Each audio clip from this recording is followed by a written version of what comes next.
Hey folks, this is Yuri Karasawa with Japan Ball. We are over 2 months into the 2025 Nippon professional baseball season, so I want to talk about my top 10 pitchers in the league right now.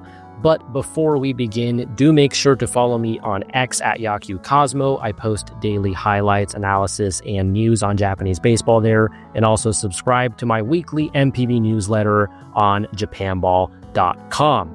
Now, this top 10 is not necessarily a reflection of current results. I mean, recent performance and track record does matter, but I'm more so looking at projecting the rest of the season. You know, who are the guys that can sustain what they're doing based on underlying metrics and stuff. And so I do want to start off with honorable mentions. Katsuki Azuma, Andre Jackson, Anthony Kay, 3 DNA BayStars pitchers. These guys are all awesome in their own way. Didn't really have any room for them, unfortunately, inside the top 10. But Azuma, is the crafty lefty, quality start machine. And, he knows how to mix speeds, very consistent year in and year out. Jackson, more of the power pitcher, gets a lot of strikeouts, nasty changeup to go with it. Anthony Kay, having a great sophomore season. He actually leads the Central League in ERA right now. And he can do a little bit of both. He can get some strikeouts, but also very good at keeping the ball on the ground. So those 3 guys for the BayStars plus Trevor Bauer with all his innings and strikeouts, they have a very solid front of the rotation. Koki Kitayama for the Nippon Ham Fighters. I love his 4-seam fastball. The stuff plus metrics on that are insane. He gets a lot of whiffs on it, and I think his knuckle curve is really great as well. Definitely a guy to keep an eye on to sneak into the top 10 later in the year. Hiroto Takahashi and Hiroto Saiki, the 2 Hirotos. These are 2 guys that I don't think are at their best right now, but talent-wise, absolutely, you would expect them to be in the top 10. Takahashi in particular, for the Chunichi Dragons being the best pitcher in NPB last year, arguably. He won the ERA title in the Central League. Just a historic season for him. Sub-1 ERA until very late into the calendar. But then he starts to kind of taper off towards the end of the regular season. Premier 12 for him was really good, but not quite elite, I would say. And then 2025, to start the year, he has looked really rough at times. And I think it's because he's having some mechanical flaws. He's not quite maximizing his velo and his stuff, and he's having some regression on his 4-seam fastball shape. So really his bread and butter has always been that 4-seam fastball and that splinker. And he's a ground ball machine. So that's why even at his worst, I still think he's very viable because he just is going to have guys hitting the ball straight into the ground, even without whiffs. But it's definitely an issue for him that the 4-seamer is not playing up right now. So he's going to have to start to incorporate more 2 seams and just lean even more heavy into that splinker, because yes, he does have the curve and the cutter that are fine pitches, but I think he really needs that fastball working if he wants to be close to where he was last year. Saiki, when we saw him in March pitch against the Dodgers, and we got those StatCast metrics on him, you could see, the stuff absolutely explodes out of his hand. Crazy ride on that fastball. And he was even up a tick on his velo early on. So I thought this could be a really big year for him. But he's having some command issues. He's walking a lot of guys. I think his sequencing hasn't been all that great. The results just don't scream like, top 10 pitcher to me right now. But in terms of his stuff, I absolutely believe in him. And then Takahisa Hayakawa there for Rakuten, big breakout year for him last year. And he has a home run problem.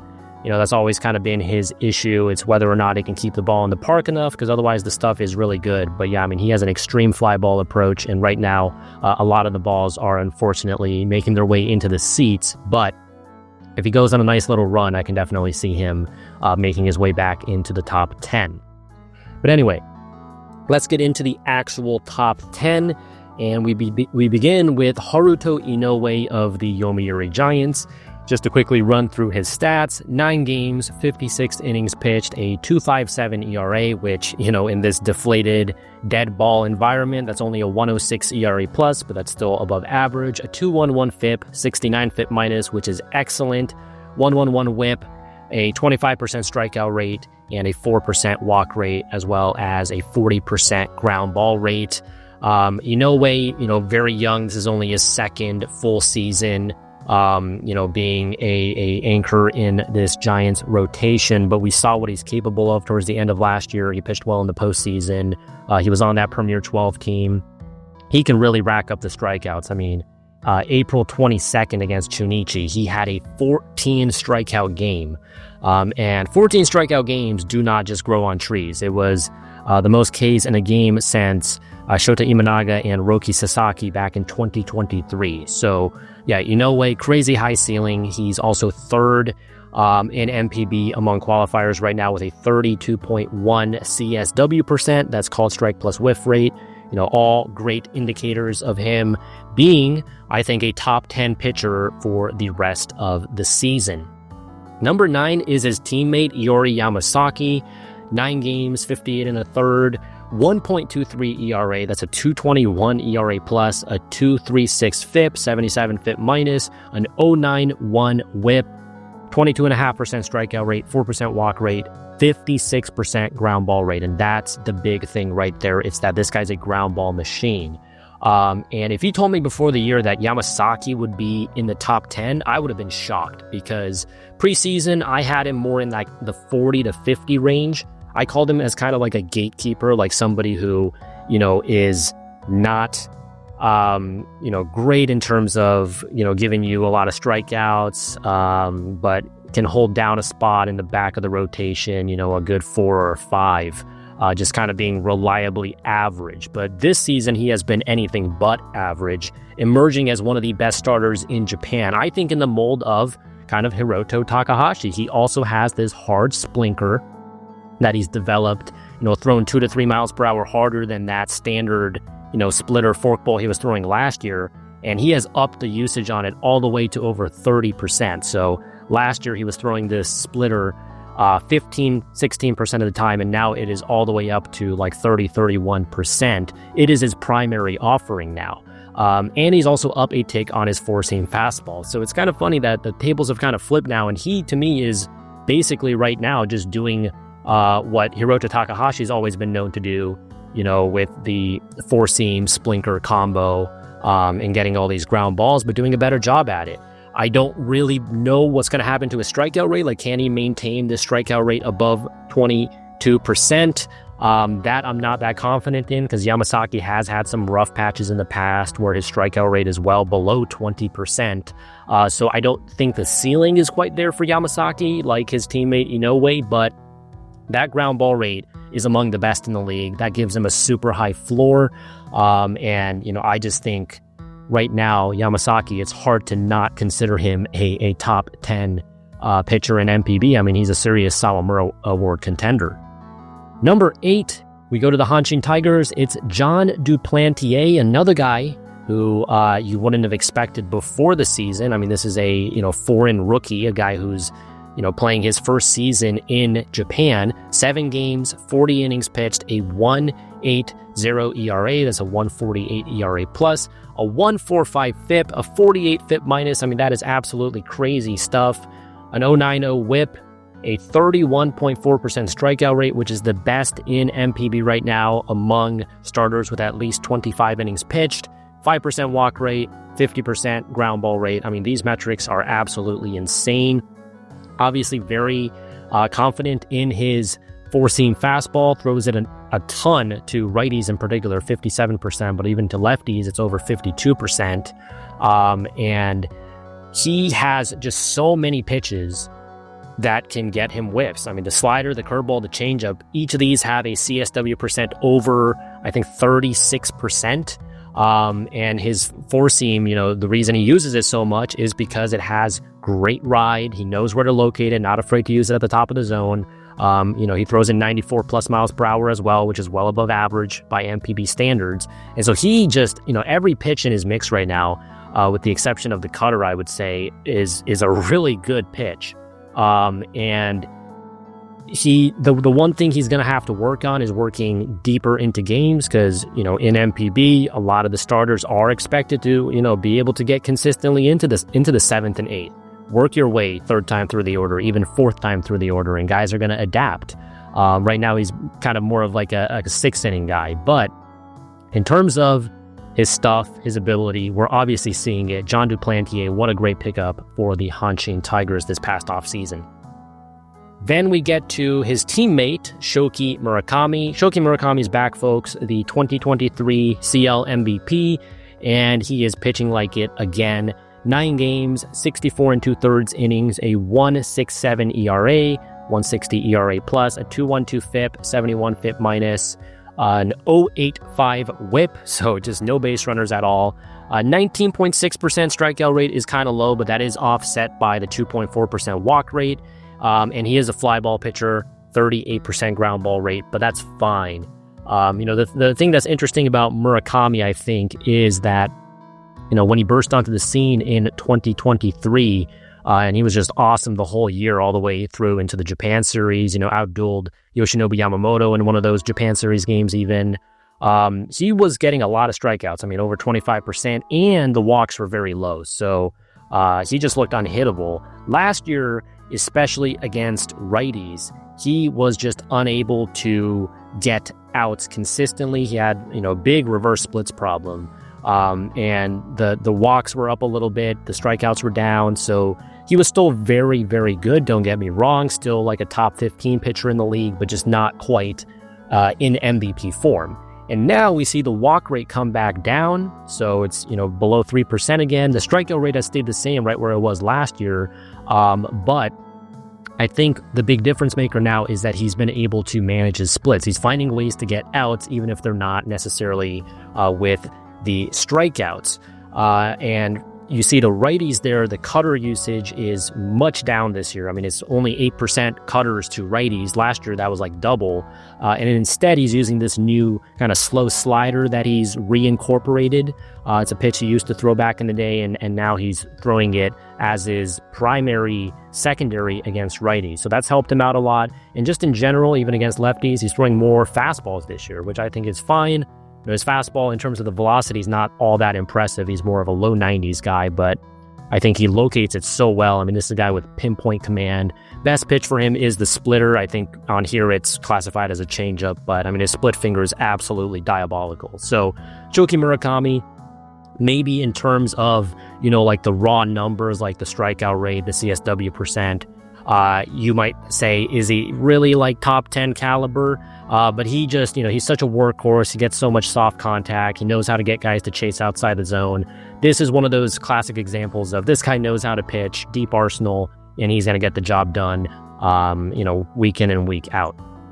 Number 6, Foster Griffin of the Yomiuri Giants. I know we've only had Giants and Tigers so far, but don't worry, that's going to change pretty soon. And I'm just really happy to see Griffin back on here because he was injured for the first month of the season, and I was a little bit worried if he would be able to bounce back because this might possibly be his final year in NPB. We'll see. The contract will be up, and maybe he does want to go back to MLB, much like, a Miles Michaelis and Eric Fetty, somebody who comes to Asia. Game fits really well here. He hones his skills, and then he goes back. Because Griffin, this is his 3rd year in NPB, and he has been absolutely phenomenal. Early 2024, he had a really rough stretch there of like 5 or 6 starts, but then last June, he adds this sweeper, and ever since then, he has been elite again. So far, 26 innings, an 0.69 ERA, so, an ERA plus approaching 400, a 1.60 FIP, 52 FIP minus, very close to what Duplantier is at, an 0.81 WHIP. Strikeout rate is over 30%, walk rate 8%, and then the ground ball rate is 47%. So, yeah, Griffin, he has a really deep mix. You see against lefties, it is a lot of that four-seam and sweeper. And then against righties, he mixes in a little bit of everything. Cutter, changeup, splitter, slider, curve, really kind of well-rounded mix. And a guy that doesn't throw all that hard, especially for, the stereotype of, a foreign pitcher coming in, throwing gas, maybe having some command issues. Griffin is not like that at all. Very crafty. Over the past 2 years, 3 years, has really proved that he is among the best left-handed pitchers in the league. So I do believe Griffin is going to keep this up, and it's been huge for the Giants to get him back at this level because, alongside Inoue and Yamasaki, those guys are stepping up huge in the absence of Tomoyuki Sugano, who's now in Baltimore, of course, the reigning MVP, and Shosei Togo, the ace of this staff, who has been really struggling this year. So Griffin, Yamasaki, Inoue, and even Yuji Akahoshi, who I have as like number 25 to 30 range on my list. These guys have been great for the Giants. Getting into the top 5, Livan Moinelo of the SoftBank Hawks. Last year, Moinelo, kind of a crazy start to the season for him because we weren't really sure, is this guy really going to start? After being a, reliever for the first 7 years of his career or so, he hadn't really started even in Cuba. So that was his first real taste of having some bulk innings. And he just hit the ground running and was amazing. I mean, he won the Pacific League ERA title. But I think 2025 here, this is when we really see him settle in as a true starter. He's able to have all those learning experiences from last year where you might say, hey, they caught lightning in a bottle. He has electric stuff. Can he replicate it? Can he stay healthy? And right now, Moinelo is doing everything he did last year and then some. A 1.47 ERA in 61 1/3 innings, a 1.93 ERA plus. That's right, almost, I think, exactly where his ERA plus was at last year. So doing a phenomenal job. A 2.61 FIP, 82 FIP minus, an 0.90 WHIP, 25% strikeout rate, 6% walk rate, 49% ground ball rate. What I've always loved about Moinelo's arsenal is just the stability. And what I mean by that is he only throws 4 pitches, but he's so confident and comfortable in these 4 pitches.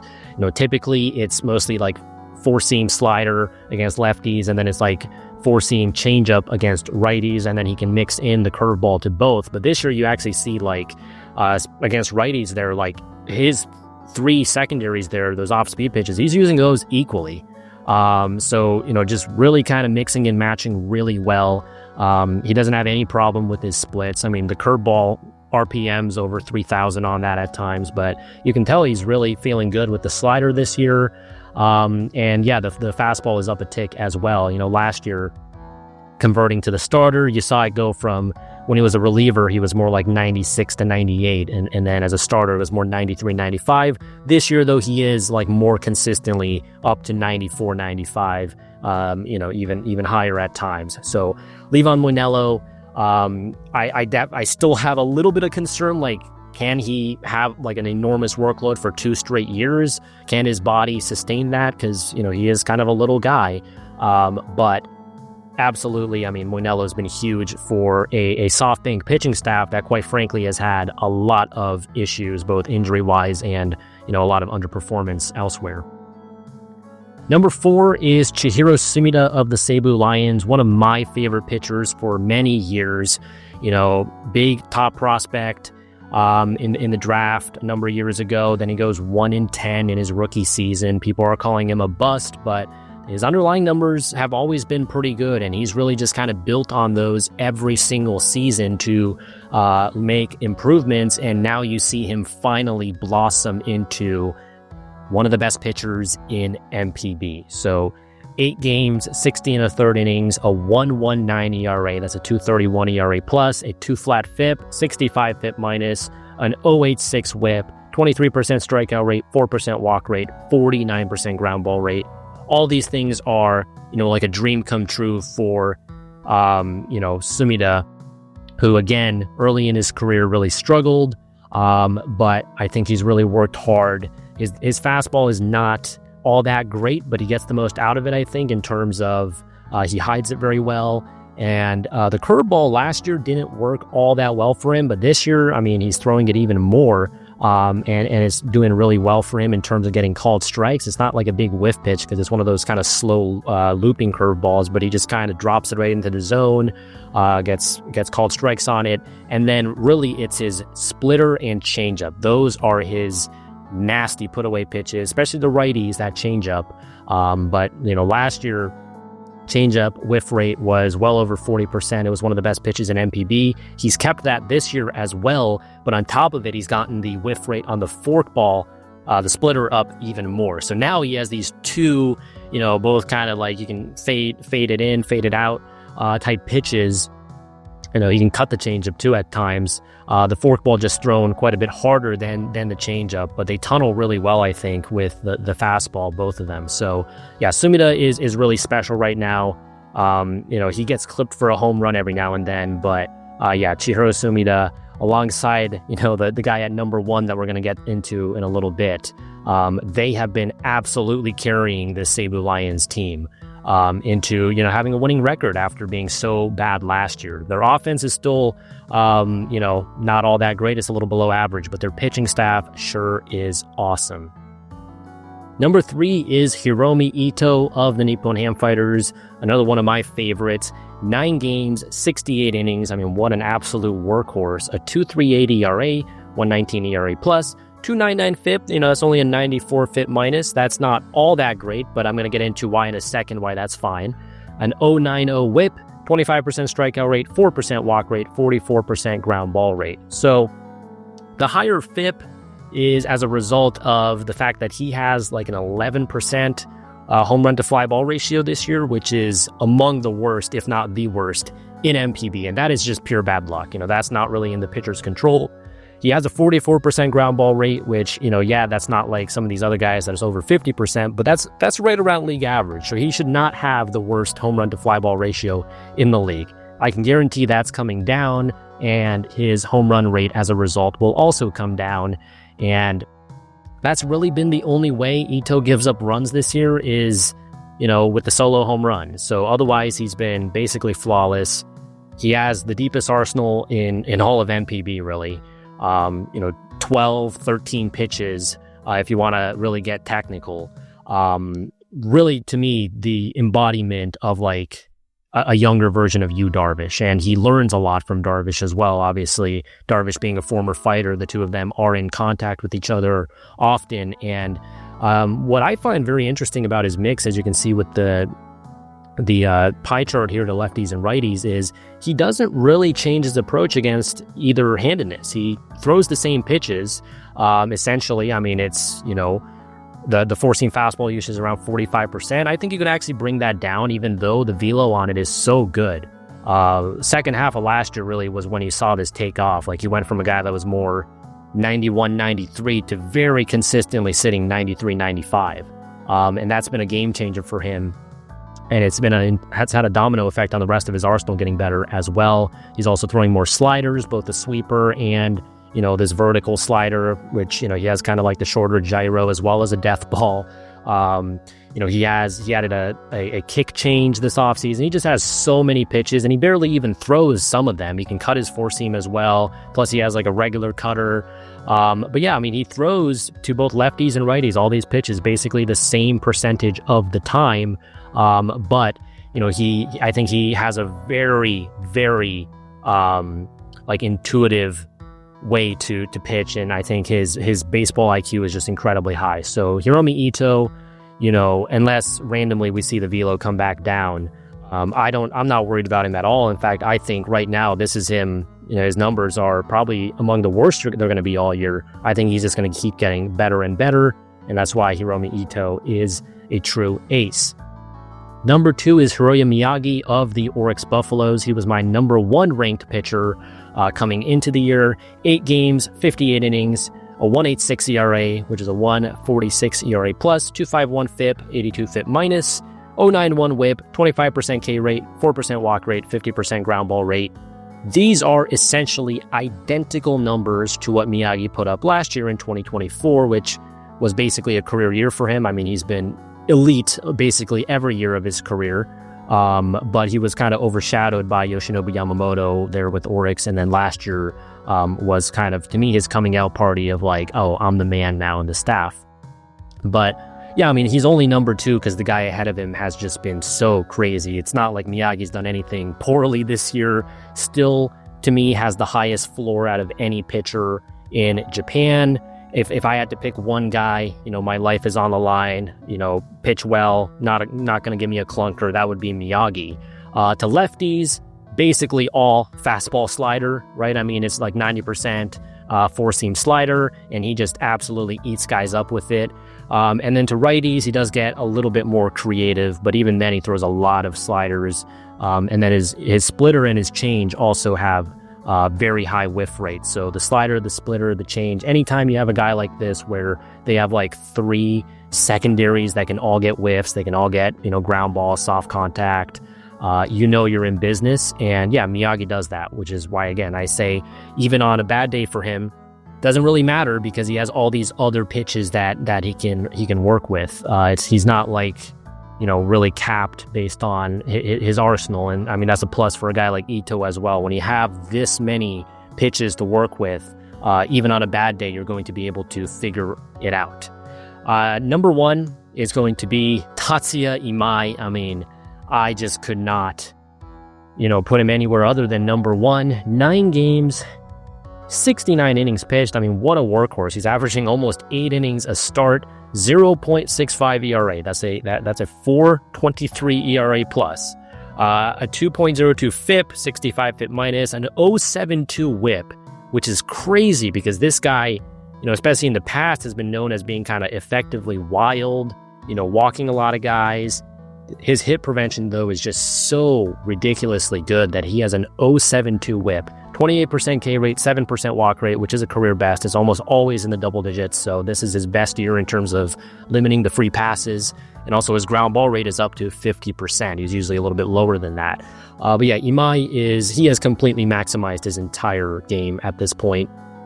You see the righties, he literally only throws 4 seams and sliders. Those 2 pitches couple so well.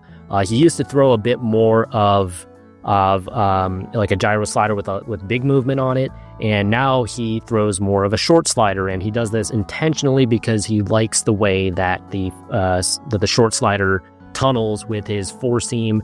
And I mean, he is just painting that slider on the outside corner to righties all day long, and he's getting a lot of swings and miss outside the zone as well. He recently touched 100 miles per hour, which was a career best. He's sitting over 95 in general. And then, yeah, I mean, last year his only flaw really, other than the walks, was that he wasn't nearly as good against lefties as righties, because obviously, given platoon splits, you can't just spam the slider to lefties. But this year you do see him incorporating a splitter, getting better with the changeup as well. I mean, those aren't his best pitches, obviously, but they're fine. And he's getting the job done there. So against righties, I think opposing hitters have like a 300 OPS. So quite literally, righties are not hitting him whatsoever. Basically an automatic out. And the only thing he really has to worry about is opposite-handed hitters. And he's doing a very good job so far this year as well. Imai, his career trajectory has been just so fun to follow because I think he's always had a ridiculously high ceiling like this, but he had a very low floor just because of the control issues, and he could beat himself at times. So we never really saw him reach it apart from like really short bursts and random stretches, which we saw a lot of last year, but this is really him putting it all together. This is obviously the best he's ever looked, and I do expect him to end up in MLB, maybe 2026 or 2027. I should mention he also threw 8 no-hit innings on April 18th. That ended up being a combined no-hitter for Seibu against SoftBank between him and Kaima Taira. So yeah, Tatsuya Imai right now is the new number 1 pitcher in NPB, but Hiroya Miyagi is right behind as well. And I do find it funny, the parallels between Imai, throwing almost exclusively fastball slider to righties, and then Miyagi doing the same thing to lefties. Even their mechanics, if you just mirrored them, they're very similar. So, obviously, a lot of differences between the two of them, but also similarities. So that is my top 10 NPB starting pitchers for the time being. Let me know what you guys think in the comments below. Thanks for watching. Please like and subscribe for more NPB content in English.